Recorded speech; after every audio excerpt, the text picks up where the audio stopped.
Vous êtes médecin-chercheur spécialisé en hématocancérologie, investisseuse dans le domaine des sciences de la vie depuis plus de 20 ans. Vous opérez à travers Jeito Capital, ce fonds de private equity qui annonce son dernier investissement ce matin. Ça se passe aux Pays-Bas. C'est une société, une biotech qui est spécialisée dans les maladies génétiques rares. Évidemment, on ne la connaît pas. Ça s'appelle Azafaros. Il faut nous faire le pitch.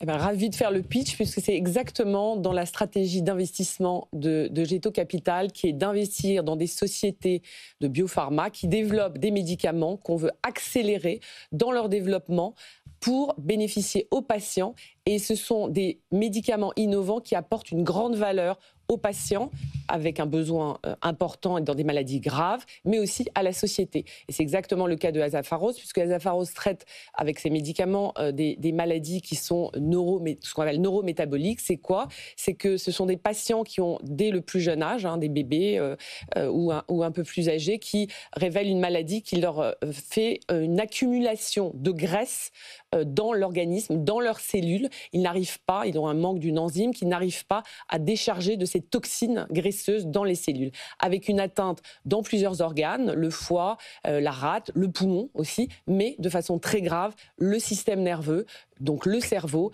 avec des atteintes qui sont des déficits moteurs, mais aussi, finalement, ça arrive à des déficits neurologiques qui donnent des troubles de la déglutition. Et ces patients finissent par, malheureusement, mourir, avec beaucoup d'impact pour la société au-delà du patient, puisque ces patients doivent être accompagnés par des soignants, des aidants, et donc avec un grand impact aussi pour la société. Vous investissez 132 millions d'euros. Anthony. Donc ce qu'on appelle le dysfonctionnement, c'est lysosomes, c'est ça le mot? Lysosome, exactement. Lysosome. Et donc c'est en gros c'est les petites usines de recyclage qu'on a à l'intérieur du corps et qui ne sont pas fonctionnelles chez ces gens-là.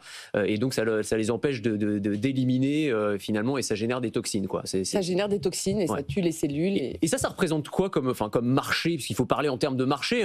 C'est une maladie rare. On dit souvent d'ailleurs que c'est compliqué de développer des médicaments pour les maladies rares parce que le marché adressable n'est pas suffisamment grand pour rentabiliser la recherche et développement et les budgets importants. Là, ça représente quoi?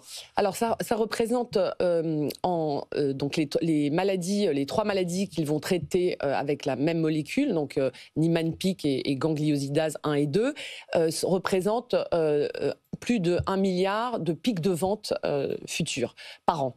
Alors, comment le prix des médicaments, parce que c'est un vaste 1 milliard sujet, d'euros ou 1 milliard de personnes? 1 milliard d'euros. Ah oui, d'accord. 1 milliard d'euros, pardon. 1 milliard d'euros. Donc effectivement, ce sont des maladies rares. Mais à partir du moment où vous montrez un bénéfice patient, vous pourrez toujours obtenir le prix qui doit être justifié pour les patients. Et ici, si non seulement vous sauvez des vies, mais vous améliorez leur vie et que vous diminuez finalement le coût aussi pour la société, le coût et l'impact psychologique pour l'entourage, vous pourrez obtenir ce prix du médicament qui sera justifié par rapport à un nombre de patients qui certes est plus petit que dans les maladies cardiovasculaires comme l'infarctus ou les maladies de l'œil comme la dégénérescence maculaire de l'œil qui rend aveugle, mais néanmoins vous allez pouvoir avoir ce marché en combinant le nombre de patients et le bénéfice patient. Et c'est exactement la stratégie de Jeito, c'est que nous on investit en regardant quel va être le futur bénéfice patient et d'après ce bénéfice patient et le nombre de patients, quelle va être la valeur future du médicament. Et c'est comme ça qu'on obtient